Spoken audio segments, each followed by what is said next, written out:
You're very welcome back. Now, Derek has been getting the full tourist treatment this morning in Dublin city centre. Yeah, he's been taking in the sights around the historic Dublin Castle. Are you getting on, Derek? Yes, guys, well, we've done Blarney Castle, we've done Trim Castle, we've done Kilkenny Castle. We've never done, Steph, Dublin Castle. I'm shocked you've never been here. I'm shocked, Derek. Well, welcome to Dublin Castle. I'm glad you finally made it to us. And it's right on our doorstep. Now, we'll go all the way back to the 1202, in fact. Yeah, well, in 1204, they started to build the original medieval castle. And you can still see parts of that. If you guys come on our tour, you can come and see parts of the original castle.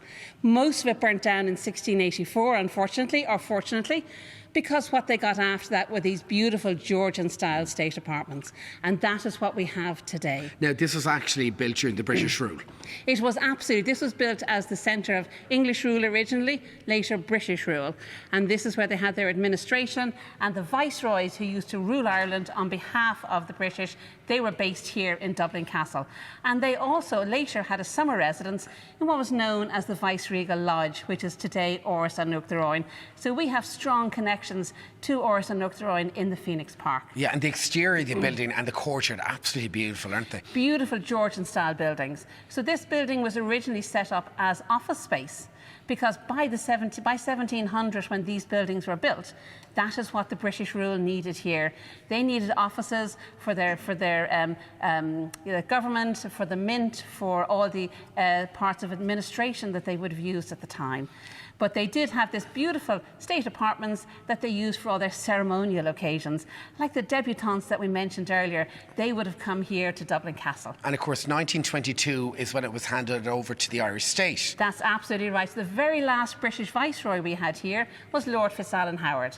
And in 1922, on the 16th of January, he handed over to Michael Collins on behalf of the new Irish government. And that took place here in the Privy Council chamber in Dublin Castle. So Michael Collins is a very central part of our history, because that marks the beginning of the Irish use of these state apartments. Because today the state apartments are very important to us, because this is where we have all our presidential inaugurations. Yeah, that's where they happen. OK, well, Steph, we'll come back to you in a few moments' time, because, David, we're going to talk about the interior. In fact, you're a curator here. And will you talk us through some of the rooms here within the castle itself? Yeah, well, it's definitely saying in today's life, it is the state apartments. We are a museum, but we also are a working government building. So at times, we would shut down the building. You have big meetings in here. But in terms of, say, the museum aspect of the building, when you come up the Balak's staircase, you go in, you see the James Connolly room. So that's where James Connolly was kept after he was shot. Before he's brought down to Kilmainham Jail to be executed. You'd be walking through the presidential corridor. Yeah, that is a beautiful corridor, all lit up and gold gilded as well. Yeah, it's a beautiful corridor, and this will be very much a ceremonial corridor. So when we do have an inauguration or a head of state over, they will be walking down that corridor to make their way into this room here. Yeah, and Dr. Douglas Hyde, our first ever president, 1938, is that correct? Yes, indeed, yes. So, and then from there, you're moving to other rooms, and you go into one very important room, which is the drawing room. This would be set up more in the 19th century style. So very much Victorian. And as part of what we do in the OPW across the board is we do try to repatriate a lot of objects that would have been lost from these buildings or sold off or whatnot.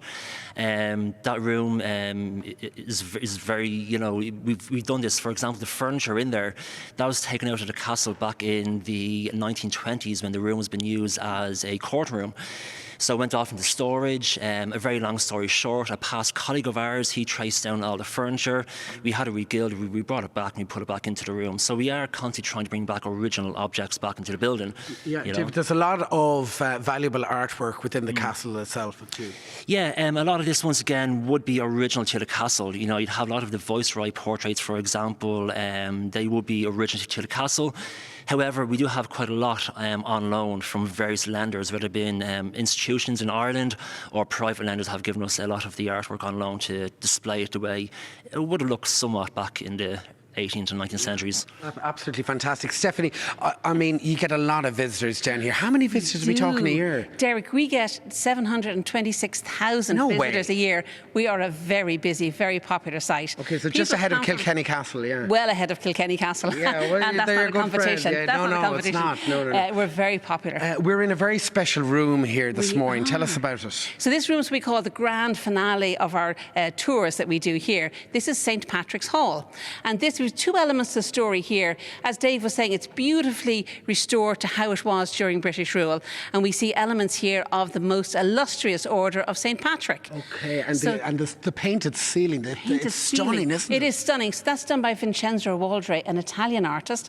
And it tells kind of the PR story, as it were, of British rule in Ireland. Okay. Because when you came into these state apartments during British rule, they wanted you to believe that Ireland was part of Britain.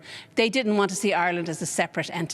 And that's the story that these paintings tell us. We have the robes just behind us, just over your shoulder there as well. Explain to viewers what they are. So these are the robes of the Order of the Knights of St. Patrick, a very special heraldic knight order set up here in the late 1780s, and obviously went into abeyance in 1922 when the new Irish government takes over these buildings. So to be a member of the Knights Order, and there was originally only 16 of them, you had to be from 3 generations of Irish nobles. Okay. So how does that fit with you, Derek? On both sides of the family. Both sides, mums and dad's side. Mums and dad's, yeah. Yeah, you can have that. You're good. I think I'm good. You're good. I can wear the robe. You can wear the robes. So these beautiful these are silk robes, and they would each knight would have had 2 page boys to carry their train as they made these massive processions into the room here. You can imagine the pomp. Incredible. And obviously November is going to be big with the inauguration of our brand new president. Inauguration, very important, a very function for us here. Where can we find out more online? You can go to dublincastle.ie for tickets, guys. Come and do our tour, and you can learn all about Dublin Castle. All the team here at the OPW, thank you so much for the wonderful tour here this morning. Thank you, Derek. Stephanie and Dave, back to you in studio. Fantastic. Here we go. Incredible. I'm loving that. Well spotted on the ceiling. Gorgeous in there. We're all here talking about Trump's aeroplane. About Trump's airplane. That was very good, Derek. That was really interesting. We were looking at the outfits for Panto, though. We were. It would have been lovely. Thanks so much for that. Now, still to come, from Freddie Mercury to Tina Turner, several of Ireland's top tribute acts are going to be sitting down with us and maybe even giving us a little performance. Ireland Emmy back after this break.